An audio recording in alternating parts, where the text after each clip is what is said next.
And Adrian Hill warned Harry his sniping at his family must stop, and that he and his wife needed to understand they cannot have it both ways by only accepting publicity when it suits them.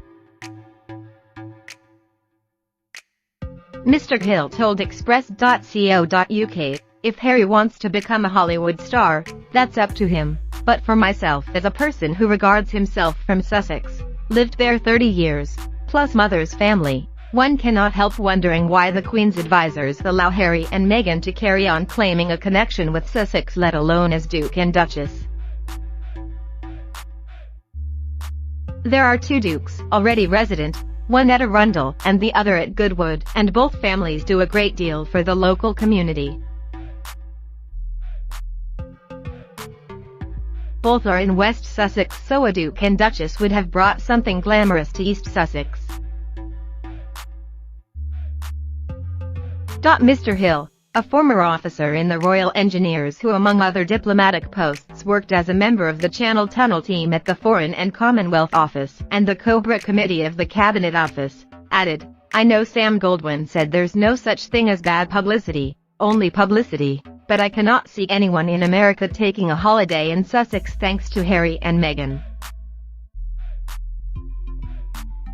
I'd rather their title was handed across to one of William and Kate's children, someone who would do their best for the county."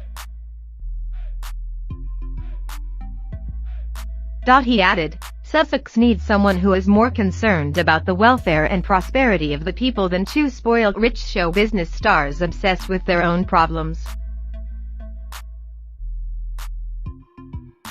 Maybe the people of Sussex should hold a vote. That's how we got Brexit." Mr. Hill, 80, also said Harry and Meghan had thoughtlessly, since the recent death of Harry's grandfather, the Duke of Edinburgh, whom Mr. Hill first when he was aged 15 while attending Outward Bound's Moracey School at Bughead. Tensions have been simmering ever since Harry and Meghan's explosive interview with Oprah Winfrey earlier this year, during which they claimed one unnamed royal of making remarks about how dark then unborn baby Archie's skin would be. Harry also appeared to hit out his upbringing in the royal family in a subsequent interview on Dax Shepard's Armchair Expert podcast and Apple TV Plus docu-series with Oprah Winfrey, which were broadcast just weeks after Prince Philip's death.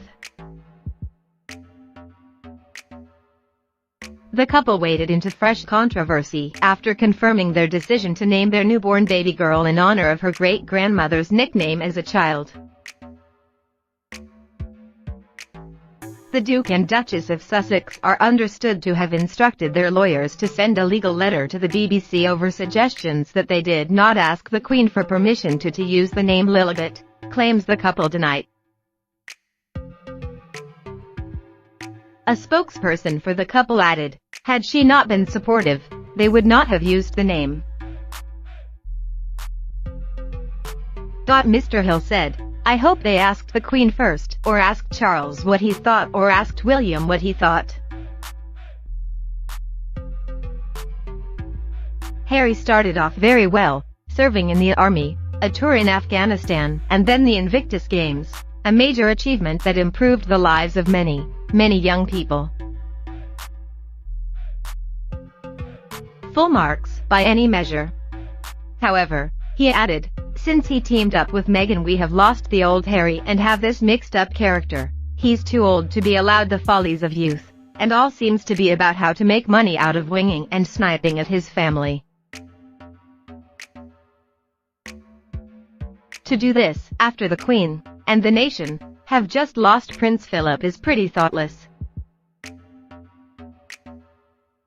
Mr. Hill, 80, added, "I think Harry has to accept that he can't have it both ways.